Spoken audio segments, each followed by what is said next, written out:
নমস্কার বন্ধুরা, আপনারা দেখছেন আমার চ্যানেল রণজিৎ বিশ্বাস আর্ট। আজকে আমি একটি নতুন ভিডিও নিয়ে এসেছি ওয়াটার কালারের উপরে। সেটা হলো আউটডোরটা কীভাবে করবেন, হ্যাঁ, কোন প্লেসে বসলে সুবিধা হবে, কোথায় গিয়ে আউটডোরটা করবেন, এই ভিডিওটা আমি পুরোটাই বলবো। এই জন্য ভিডিওটা আপনাদের কিন্তু পুরো দেখতে হবে, না দেখলে কিন্তু কিচ্ছু শিখতে পারবেন না। স্কিপ না করে ভিডিওটা পুরো দেখুন, তাহলেই শিখতে পারবেন আউটডোর কী করে করবেন। তাহলে স্টার্ট করছি ভিডিওটা আমি। এই আমার আউটডোরের প্লেস, দেখতে পেরেছেন আউটডোরের প্লেসটা। এবার আমি দেখুন ক্যামেরাটাকে জুম করব, মানে এরকম জুম করে দেখবেন আপনার কতটা জায়গা নিলে আউটডোরটা করতে সুবিধা হবে। ঠিক আছে, এইভাবে একটা জায়গা চয়েস করুন, করে বসুন, মোবাইল দিয়ে হোক, এরকম করে জুম করে দেখুন, তারপরে কাজটা স্টার্ট করুন। এই জায়গাটা আপনার ভালো লাগছে, জুম নিয়ে তারপরে আপনার মনে হয় এই জায়গাটা পারফেক্ট আপনার কাজের জন্য, সেই জায়গাটা স্টার্ট করবেন। ঠিক আছে, প্রথমে এইভাবে করুন, নাহলে শিখতে পারবেন না। ঠিক আছে, শুরুটা এইভাবে করুন। সর্বপ্রথম আমি ড্রয়িংটা করছি, ড্রয়িংটা করার পর আমি ওয়াটার কালারটা শুরু করব। তার মাঝে আমি আউটডোরের বিষয়ে কিছু বলে দিই। আউটডোরটার করার আসল কারণ হচ্ছে, আউটডোর যদি আপনারা কন্টিনিউ করতে থাকেন তাহলে কিন্তু হচ্ছে অনেক কিছু শিখতে পারবেন। ঠিক আছে, অনেক কিছু শিখতে পারবেন। তাহলে ভিডিওটা দেখতে থাকুন। এই বিষয়ে আমি অনেক কিছু আজকে বলবো, আপনাদের অনেক কিছু জানাবো যে আউটডোরটা কেন করতে হয়, কেন আউটডোর করবেন, আউটডোর করলে আপনার হেল্প কী হবে ওয়াটার কালারের ক্ষেত্রে। এই জন্য ভিডিওটা কিন্তু পুরো দেখুন, স্কিপ না করে। আমি কালারটা যখন স্টার্ট করব তারপরে আপনাদের সব কিছু আমি বলতে থাকবো। তাহলে ভিডিওটা মন দিয়ে দেখতে থাকুন, স্কিপ না করে।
এই আউটডোর ওয়াটার কালারের ক্ষেত্রে আমি যেই কালারগুলো ব্যবহার করেছি সেটা আমি বলে দিচ্ছি। আমার কালার প্যালেটে কী কী কালার আমি এই কাজটার ক্ষেত্রে ব্যবহার করেছি। সর্বপ্রথম আমি ঘরের পেছনের ব্যাকগ্রাউন্ডটা জল দিয়ে ভিজিয়ে নিলাম, কেন, আমি ওখানে গাছপালা দেখাবো। তো কালার প্যালেটে কী কী কালার ইউজ করেছি বলে দিচ্ছি, মন দিয়ে শুনে নিন। সর্বপ্রথম যেটা আমি ব্যবহার করব সেটা এখন স্যাপগ্রিন ব্যবহার করছি, তার সঙ্গে একটু গমজিগুলো মিক্স করে নিচ্ছি। ওই ভিজে রেখেছিলাম পেস্টটা, তার উপরে আমি কিন্তু কালারটা দিচ্ছি। ঠিক আছে, তারপর একটুখানি আল্টামিন ওর সঙ্গে মিক্স করে একটু ডার্ক করে দেবো। তো এবার কালারগুলো আমি বলছি কী কী ব্যবহার করেছি।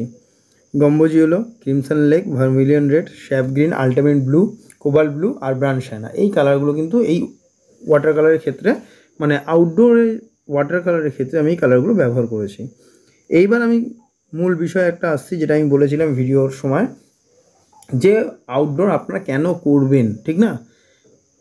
আমি ছবি তুলেও তো বাড়িতে বসে করতে পারবেন, কিন্তু নয়, এটা একদমই ঠিক নয় যে ছবিটা তুলে গেলাম নিয়ে বাড়িতে করলাম। সেটা আপনি কখন করতে পারবেন, যখন আপনি ভালো ওয়াটার কালার শিখে যাবেন তখন এগুলো করুন, তখন আপনার কালার সেন্স বেড়ে যাবে, তখন করুন। কিন্তু আমার মতে, আমি ব্যক্তিগত ধারণা থেকে, আমার কাজের ধারণা থেকে বলতে পারি, আপনারা আউটডোরটা প্র্যাকটিস করুন। আউটডোরটা করলে কী হবে, অনেক কালার শিখতে পারবেন, অনেক কিছু বুঝতে পারবেন, কোথায় ভুল হচ্ছে, কোথায় ঠিক হচ্ছে। আলো ছায়ার একটা ব্যাপার আছে ওয়াটার কালারের, খুব ইম্পর্ট্যান্ট একটা পার্ট, আলো ছায়া, সেটা শিখতে পারবেন। হ্যাঁ, কখন কোন টাইমে আলো থাকলে কি কালার হতে পারে, কাজটার মানে ওয়েদারটা, সেটা আপনার ওয়াটার কালারের আউটডোরের ক্ষেত্রে সেটা ক্যাপচার হবে আপনার ছবিতে। আপনি যদি ভাবেন ছবি তুলে বাড়িতে এসে প্রথম করবো, একদমই করবেন না, একদম শিখতে পারবেন না। এর জন্য স্পটে বসে ছোটো ছোটো কাজ করুন ওয়াটার কালারের, করে কালার সেন্সটা বাড়ান, তাহলে আপনি অনেক কিছু শিখতে পারবেন। কোন সময়, বৃষ্টির সময় যখন আউটডোর যদি করেন, মেঘলা ওয়েদারে যদি আপনি আউটডোর করেন, তাহলে কিন্তু সেই আউটডোরের কালারটা একদমই আলাদা হবে। একবারে খুব রোদে একটা আউটডোর করছেন, সেটার একটা ওয়াটার কালার আলাদা হবে। আর একদম ভোরবেলা শীতের সময় যদি করেন, কুয়াশা এরকম একটা অবস্থা, সেই সময় কিন্তু আউটডোরটার কালার আলাদা হবে। বা দুপুর 12টা হোক 3টের সময় যদি আপনি কাজ করেন, সেই সময় একটা আউটডোরটা আলাদা হবে। তাহলে সব সময় সময়ের সঙ্গে সঙ্গে কিন্তু আপনার নেচারের কালারটাও কিন্তু চেঞ্জ হবে, আলোর মানে আলোটা যখন পড়বে নেচারে। এর জন্য আউটডোরটা করা খুব দরকার। এর জন্যই বলি আউটডোরটা আমরা করুন। আউটডোরটা করলে আপনার কালার সেন্স প্রচুর বাড়বে। ঠিক আছে, সে যে কোনো অবজেক্ট নিয়ে আপনি করতে পারেন। একটা গ্রামের যেরকম ঘর নিতে হবে একদমই তার মানে নেই। আপনি আপনার বাড়িতে যদি শহরের হয়, আপনার বাড়ি যদি শহরে আপনি থাকেন, তাহলে শহরের ছাদ যদি থাকে আপনার বাড়ির, ছাদে বসে আপনার উপর থেকে যে ভিউগুলো নিচে দেখতে পাচ্ছেন সেই বা বিল্ডিংগুলো করুন। হ্যাঁ, বা আপনার বাড়ির ছাদে বসে একটা টব রেখে, হ্যাঁ, তারপরে টব মানে আলো ছায়ার মতন, মানে রোদ পড়েছে এরকম জায়গায় রেখে টবটা, তারপরে ওয়াটার কালার প্র্যাকটিস করুন। হ্যাঁ, এইভাবে প্র্যাকটিস করুন। ওয়াটার কালারটা আউটডোরটা এইভাবে প্র্যাকটিস করুন। তাহলে আপনি অনেক কিছু শিখতে পারবেন, আপনারই ভালো হবে। এর জন্য আউটডোরটা প্র্যাকটিস করবেন। হ্যাঁ, এটা 1 নম্বর পয়েন্ট। 2 নম্বর পয়েন্ট হয়েছে, আমরা আউটডোরটা করি সবচেয়ে বড় কারণ হচ্ছে আমাদের কালার সেন্স বাড়ানোর জন্য। কালার সেন্স বাড়ানোর জন্য, তারপরে ড্রয়িংয়ের স্কিল, ওয়াটার কালার যে স্কিল সেটা বাড়ানোর জন্য অনেক কিছু শিখতে হবে আউটডোর করলে। মানে এগুলো বলে শেষ করা যাবে না, এত কিছু রয়েছে শিখতে পারবেন। ভুল হবে, ভুলটা থেকেই কিন্তু আপনারা শিখবেন। আপনি ভাববেন না পেজ প্রথমেই ভালো আউটডোর হবে না, নষ্ট হবে।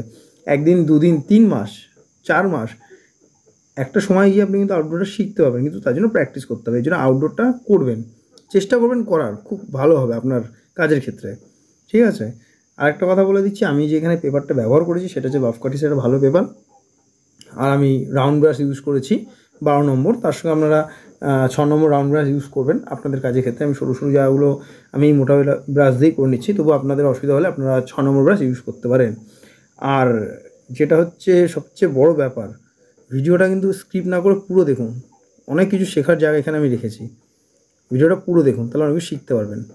ঠিক আছে, আর আপনারা যদি আমার চ্যানেলে নতুন হয়ে থাকেন, তাহলে অবশ্যই চ্যানেলটা সাবস্ক্রাইব করবেন, কমেন্ট করে জানাবেন ভিডিওটা কেমন লাগলো, আর একটা লাইক অবশ্যই দেবেন। ভিডিওটা তাহলে মন দিয়ে দেখতে থাকুন, স্কিপ না করে।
অসংখ্য ধন্যবাদ আপনাদের ধৈর্য সহকারে ভিডিওটা দেখার জন্য। আমার চ্যানেলে নতুন হয়ে থাকলে চ্যানেলটা অবশ্যই সাবস্ক্রাইব করবেন, কমেন্ট করে জানাবেন ভিডিওটা কেমন লাগলো, আর অবশ্যই একটা লাইক দেবেন।